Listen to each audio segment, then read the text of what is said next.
मरहबा collection mall, readymade कपड़ों का भरपूर खजाना। Jeans pant, T shirt, cargo pant, night pant, बच्चे और बच्चियों के लिए अच्छे खूबसूरत और उम्दा ड्रेस। पता याद रखें, जमुर हाई स्कूल मेन रोड, जैतून हजीन मस्जिद के पास। कल एक वीडियो एक साधु की जो रसूल सल्लल्लाहु अलैहि वसल्लम की गुस्ताखी, उनकी शान में गुस्ताखी कर रहे हैं, ऐसी वीडियो जब सोशल मीडिया पर वायरल हुई तो कई जगह के हालात ख़राब होने जैसे मालूमात मिली। मालेगांव शहर भी हमेशा से एक हसास शहर रहा है और कभी भी हम हुजूर सल्लल्लाहु अलैहि वसल्लम की शान में गुस्ताखी बर्दाश्त नहीं कर सकते। 12 नवंबर का वाक़या भी कहीं ना कहीं इसी सिलसिले की एक कड़ी थी। हम पुलिस डिपार्टमेंट से ये गुजारिश करना चाहते हैं कि वो इन हालात को देखते हुए खुद ही फ़ौरन उस साधु के ख़िलाफ़ गुनाह दाखिल करे। नया एक्ट जो आया है, भारतीय न्याय संहिता एक्ट 2023 के तहत 153 ए,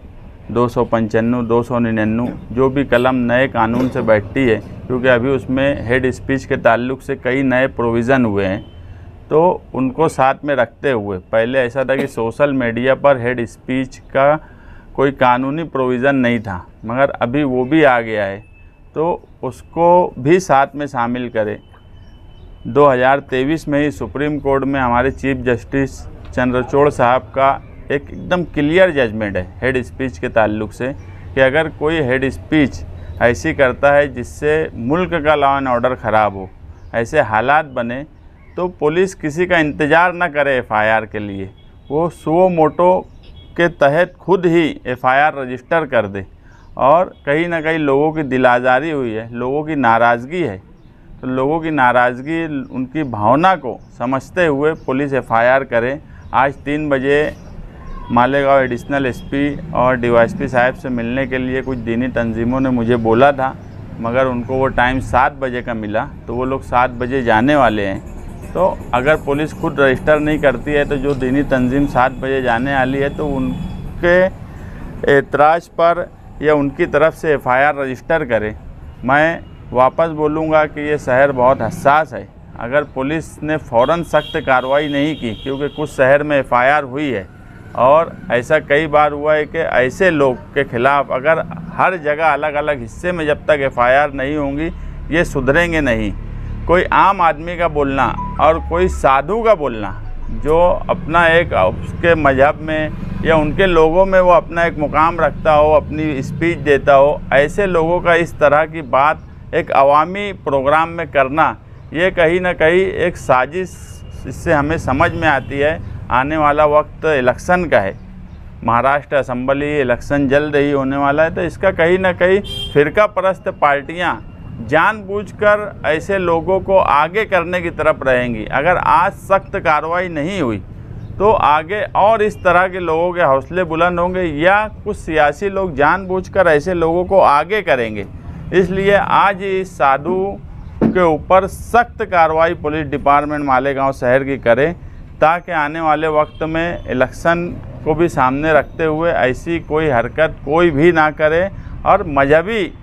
जहाँ पर मजहबी मामला आता है, वहाँ लोगों के अंदर गुस्सा बढ़ता है और गुस्से की वजह से दूसरे लॉ एंड ऑर्डर के हालात ख़राब होने की तरफ जाते हैं। तो वो सब हालात को समझते हुए पुलिस फ़ौरन कार्रवाई करे और 7 बजे जो दीनी तंजीमें आने वाली है, उनकी जो भी लेटर वगैरह वो देने वाले हैं, वो लेकर और उसी वक्त एफआईआर रजिस्टर करें। रात से शहर के मुख्तलिफ़ अहबाब फ़ोन करके बता रहे थे कि अहमदनगर के आसपास कोई साधु महाराज है जो अपने धर्म की किताब सामने रखे हुए हैं, लेकिन बात कर रहे हैं दूसरों के धर्म की, जबकि कोई धर्म ये नहीं सिखाता है कि दूसरे के धर्म, दूसरे के मज़हब के लोगों को तकलीफ़ पहुंचाई जाए। लेकिन वो हम सब के आका व मौला नबी करीम सल्लल्लाहु अलैहि वसल्लम और हमारे पूरी दुनिया के मुसलमानों की माँ अम्मा आयशा सिद्दीक़ा रज़ी अल्लाह ताला अन्हा के शान अक़दस में गुस्ताखी कर रहे हैं। वो वीडियो मैंने ख़ुद देखी है और बहुत तकलीफ़ होती है कि ये हमारा मुल्क सूफ़ी और संतों का मुल्क है, जहाँ एक दूसरे साथ में मिलकर चलते हैं और एक दूसरे के खून में शामिल है। अगर कभी कोई गैर मुस्लिम भाई को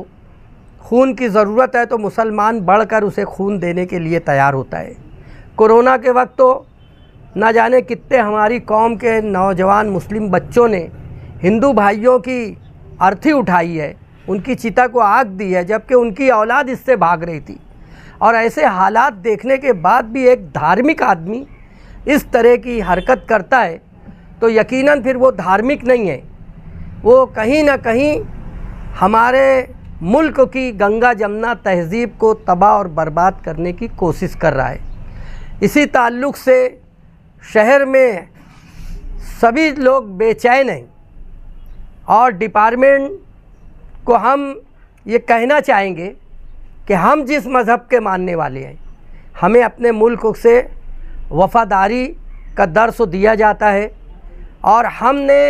इस मुल्क की आज़ादी के लिए हमारे उलमा ने, हमारी आवाम ने, हमारी कौम की बेटियों ने बेपनाह कुर्बानी दी है। और आज अगर कोई ये सोचता होगा कि हमें दबा लेगा या हम इस तरह की बात से डर और खौफ खा जाएंगे तो ये इनकी भूल है। हम आपके चैनल के ज़रिए डिपार्टमेंट को ये बताना चाहते हैं कि हमारे आका नबी करीम सल्लल्लाहु अलैहि वसल्लम जो हैं वो हमारी जान से ज़्यादा, हमारी औलाद से ज़्यादा, हमारी दौलत से ज़्यादा हमें अज़ीज़ हैं। इसलिए जो ये इस तरह की जो भी हरकत कर रहे हैं या करवाई जा रही है उस पर आप तवज्जो दें। और इस ताल्लुक़ से आज हम समाजवादी पार्टी के तमाम अहबाब यहाँ पर बैठे हैं, हमारे लीडर मोहम्मद मुस्तकीम डिक्नेटी की सरपरस्ती में, और मशवरा करके आगे का लाए अमल हम तैयार करेंगे इंशाअल्लाह ताला।